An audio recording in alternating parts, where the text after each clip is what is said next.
Assalamualaikum warahmatullahi wabarakatuh. Om Swastiastu, Shalom, Namo Buddhaya.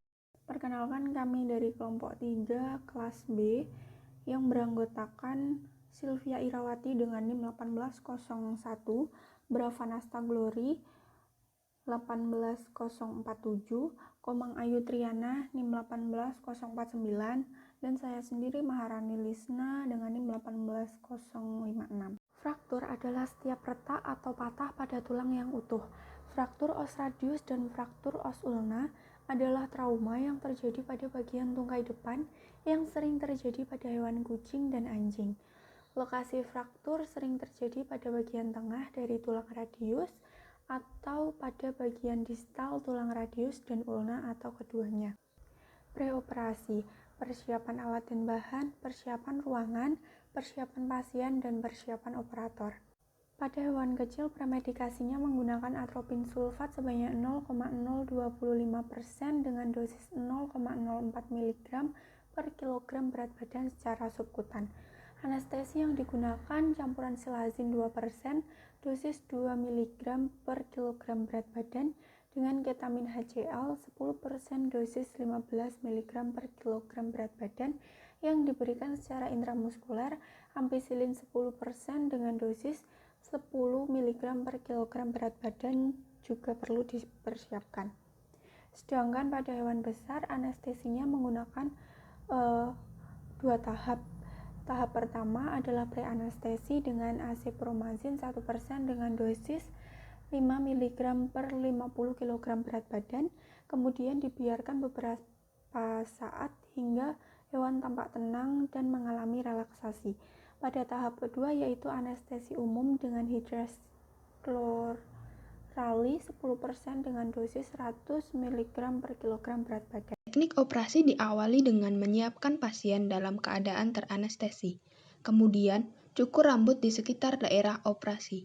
Insisi dilakukan longitudinal sepanjang batas tengah distal dari daerah fraktur. Kulit dan lemak di bawah kulit di-prepare dan kemudian dikuakkan. Upaya memisahkan muskulus terutama pada kasus fraktur radius dan ulna. Muskulus extensor carpi radialis dan muskulus flexor carpi radialis harus dilakukan hati-hati karena penuh dengan gumpalan darah dan aspek otot yang merah kehitaman. Langkah ketiga yaitu muskulus dikuakkan agar daerah fraktur dapat terlihat. Kedua fragmen patahan tulang diupayakan untuk diangkat ke permukaan sambil membengkokkan persendian ke arah volar. Keempat, yaitu pin yang telah disesuaikan panjangnya dengan panjang tulang, dimasukkan ke dalam rongga sumsum patahan tulang bagian distal dari proksimal dan didorong terus hingga menembus tulang-tulang persendian baris dorsal dalam keadaan fleksio. Yang kelima, yaitu patahan tulang bagian proksimal kemudian ditekan bersamaan dengan fragmen distal kembali ke tempatnya sambil mempertemukan ujung-ujung tulangnya. Pin yang berada dalam rongga sumsum tulang bagian distal kemudian didorong ke arah proksimal sehingga memasuki rongga sumsum tulang bagian proksimal dan memfiksir kedua patahan tulang tersebut dalam keadaan seperti tulangnya utuh. Selanjutnya, yaitu pemotongan pin dilakukan pada ujung pin bagian distal yang masih berada di luar persendian sehingga apabila setelah dipotong ujung pin bagian distal dapat tertanam dengan baik di dalam persendian. Yang ketujuh, yaitu otot-otot yang terkuak dan fascia yang tergunting kemudian dijahit menjadi satu dengan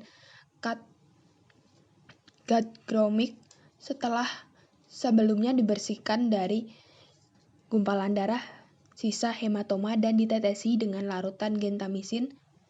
Kulit dan lemak subkutan dijahit dengan silk 3,5. Yang terakhir, kemudian diberi suntikan antibiotik serta antiseptik.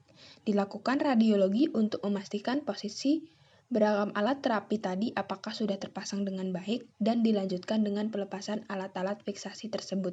Rata-rata setahun pasca operasi. Hasil dari operasi fiksasi radius ulna dikatakan berhasil apabila tulang radius ulna sudah kembali ke tempat yang seharusnya, serta fungsi alat gerak sudah kembali seperti sedia kala.